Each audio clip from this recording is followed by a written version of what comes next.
ராஜீவ் கொலை குற்றவாளி பேரறிவாளன் மீது தாக்குதல் நடத்தியதாக தகவல் கிடைத்துள்ளது. அது தொடர்பான தகவல்களை நமது செய்தியாளர் பிரிட்டோவிடம் கேட்கலாம். பிரிட்டோ, பேரறிவாளன் மீதான தாக்குதல் வேலூர் சிறையில் நடைபெற்றுள்ளது. இது குறித்த கூடுதல் தகவல்களை சொல்லுங்க.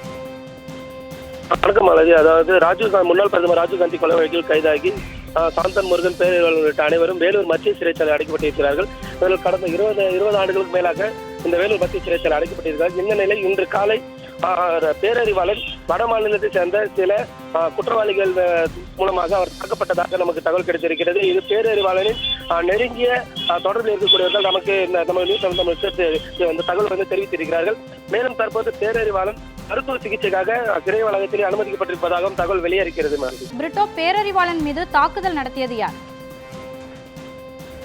நிச்சயமாக, அதாவது இன்று காலை வட மாநிலத்தை சேர்ந்த சில முக்கிய குற்றவாளிகள் வேலூர் மத்திய சிறைச்சாலை அடைக்கப்பட்டிருக்கிறார்கள். அவர்கள் இன்று காலை பேரறிவாளருடன் சில வாய் தகராறு இருப்பதாகவும் அதன் முன்னர் அந்த தகராறு முற்றி அவரை தாக்கியதாக கூறப்படுகிறது. இந்த தாக்குதல் சம்பவத்தில் பேரறிவாளனுக்கு சில காயங்கள் ஏற்பட்டதாகவும் தெரிவிக்கப்பட்டிருக்கிறது. இந்த தகவல்கள் அனைத்தும் தற்போது சிறையில் அவருக்கு முழு சிகிச்சை அளிக்கப்பட்டிருப்பதாகவும் தகவல்கள் வெளியாகின்றன. இன்னும் சற்று நேரத்தில் இது குறித்த அதிகாரப்பூர்வ அறிவிப்புகள் வெளியாகும். பிரிட்டோ, தாக்குதலுக்கு ஆளான பேரறிவாளனுக்கு கையில் தையல்கள் போடப்பட்டிருக்கதா கூறப்படுகிறது. இது பற்றின கூடுதல் தகவல்களை சொல்லுங்க.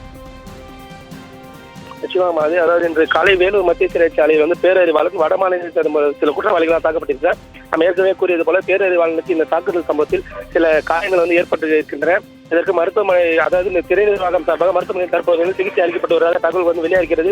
குறிப்பாக பேரறிவாளன் பற்றி சொல்ல வேண்டும். 1991ஆம் ஆண்டு ராஜீவ்காந்தி கொலை வழக்கில் மிக முக்கியத்துவம் வாய்ந்த ஒரு நபராக இந்த பேரறிவாளன் கருதப்படுகிறார். குறிப்பாக பேரறிவாளன் இதே சொந்த மாவட்டம் வேலூர் மாவட்டம் குடியாத்தம் பகுதியை சேர்ந்தவர். அந்த கொலை குற்றத்துக்காக பேட்டரி வாங்கி கொடுத்த குற்றத்துக்காக அவர் சிறையில் அடைக்கப்பட்டிருக்கிறார். இது மட்டுமல்லாது தற்பொழுது பேரறிவாளனுக்கு நெருக்கமானவர்களே நமது நியூஸ் தமிழுக்கு இந்த காலை இந்த செய்தி முதலில் தெரிவித்திருந்தார்கள். இதன் அடிப்படையில் தற்பொழுது பேரறிவாளன் மருத்துவ வளாகத்தில் உள்ள சிறை வளாகத்தில் உள்ள மருத்துவமனையில் அவருக்கு சிகிச்சைகள் அளிக்கப்பட்டிருக்கின்றன. பேரறிவாளன் சிறை வளாகத்தில் தாக்கப்படக்கூடிய இந்த சம்பவம் தமிழகம் முழுவதும் பெரும் அதிர்ச்சி அலைகளை ஏற்படுத்தியிருக்கிறது. வணக்கம்.